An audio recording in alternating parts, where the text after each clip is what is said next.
അതെന്ത് സൂണ, നീ ഇതുവരെ കണ്ടിട്ടില്ലാത്ത പോലത്തെ ഒരു സംസാരം. ഇഷ്ടമുള്ള ആളുകളെ എപ്പ കണ്ടു കഴിഞ്ഞാലും പുതുതായിട്ട് കാണും പോലെയാണ്. ഇവിടെ ഞാനും ചാരുലയും കൂടെ എപ്പോഴും ലേ ചേച്ചിയുടെ കാര്യം പറയും. ലേ ചേച്ചിക്കുണ്ടല്ലോ നമ്മുടെ മൂത്ത സഹോദരിയുടെ സ്ഥാനമാണ്. ആ അയ്യോ ചേച്ചി, ലേ ചേച്ചി എന്തു പറ്റി? കൂടപ്പറപ്പില്ലാത്ത എനിക്ക് ജീവിതത്തിന്റെ അവസാനം 2 കൂടപ്പറപ്പുകളെ കിട്ടിയല്ലോ. ഈ സഹോദര സ്നേഹത്തെ കുറിച്ച് പറഞ്ഞപ്പോഴാണ് എന്റെ മനസ്സിൽ പെട്ടെന്നൊരു കവിത വന്നേ. അതേവള് ഏതാവളെന്ന കവിത പദ്യം ചേച്ചി അറിഞ്ഞില്ലേ? ഞാൻ ഇപ്പൊ നല്ല രസികൻ കവിതകൾ എഴുതും. അതെന്തോന്ന്? സഹോദര സ്നേഹത്തെ കുറിച്ച് പറഞ്ഞേ. സഹോദര സ്നേഹം അത് വെള്ളം പോലെ പരന്നത്, വെള്ളം പോലെ ആഴമുള്ളത്.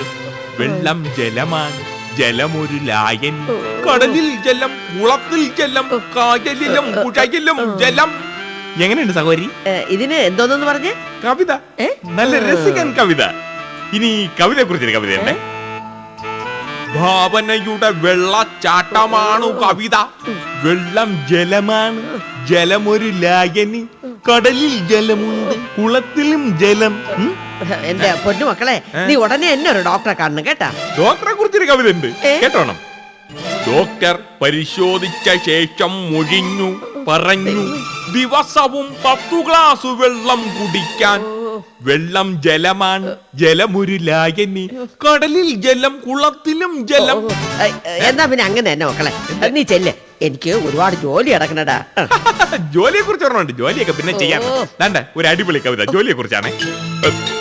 ജോലി ചെയ്യുമ്പോൾ ക്ഷീണിക്കും, ക്ഷീണിച്ചാൽ വെള്ളം കുടിക്കും. വെള്ളം ജലമാണ്, ജലം ലായനിയാണ് എന്നൊക്കെയല്ലേ നീ പറയാൻ പോണത്? സൂടാ, എനിക്കിവിടെ ജോലി അടക്കണ, നീ മെനക്കെടുത്താ പോണട്ടാ. അല്ലെങ്കിൽ കത്തി അടിച്ച കീറി വെച്ചേരും. കത്തിയെ കുറിച്ചൊരു കവിത ഉണ്ട്. കത്തി വെച്ച് കീറിയാൽ ചോര വരും, ചോര കഴുകാൻ വെള്ളം വേണം. വെള്ളം ഇങ്ങനെയുണ്ടോ മനുഷ്യര്? ഒരു ജോലി ചെയ്യാന്ന് വെച്ചാൽ അതിന് സമ്മതിക്കില്ല.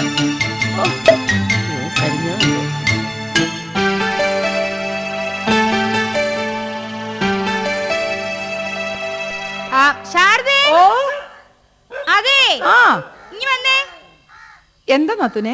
മോള് പഠിച്ചു തളർന്നു വരുമ്പോ കൊടുക്കാൻ ബൂസ്റ്റും ഹോർലിക്സും ഒക്കെ റെഡിയാണല്ലോ അല്ലേ? അതൊക്കെ എപ്പോഴേ റെഡി. എന്റെ മോൻ എത്ര പഠിച്ചാലും തളരത്തില്ല. നേരാ, തലയ്ക്കകത്തോട്ട് എന്തെങ്കിലുമൊക്കെ കേറുമ്പോഴല്ലേ നമുക്കൊരു ഭാരവും തളർച്ചയൊക്കെ തോന്നൂ.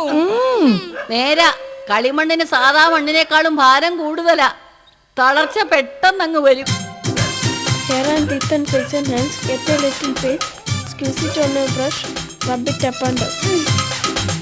ഈ ബാഗ് ഒന്ന് പിടിക്കാവോ?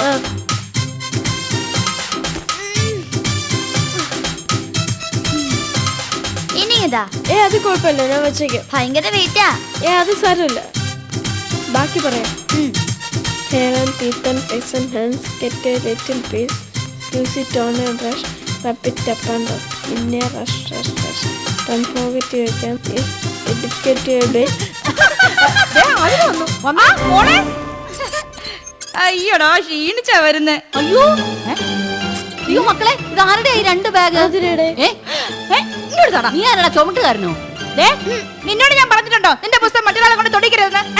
ഭയങ്കര വെയിറ്റ് ആമേ, മുതുകൊടിയുന്നു. അതിനല്ലേ അമ്മ ബൂസ്റ്റും ഹോർലിക്സും ദീപയും കോംപ്ലാനും ഒക്കെ റെഡിയാക്കി വെച്ചിട്ടുള്ളത്. മക്കളെ, മക്കൾക്ക് ഏറ്റവും ഇഷ്ടപ്പെട്ട സ്വീറ്റി സ്ക്വാഷ് തരാം. വരൂ. സ്വീറ്റി സ്ക്വാഷ് എന്നൊക്കെ കേട്ടപ്പോ പലരും ഇവിടെ അന്തം വിട്ട് നിൽക്കുന്ന കണ്ടാ മക്കളെ. വരൂ മോനെ, വായടച്ച് പോയി, ചെവി കൂടെ പൈസ ഇട്ടാ വായി കൂടെ വരും. മക്കളെ പൈസ അവളെടുക്കും, അവിടെ കൈ ഞാൻ കിട്ടും.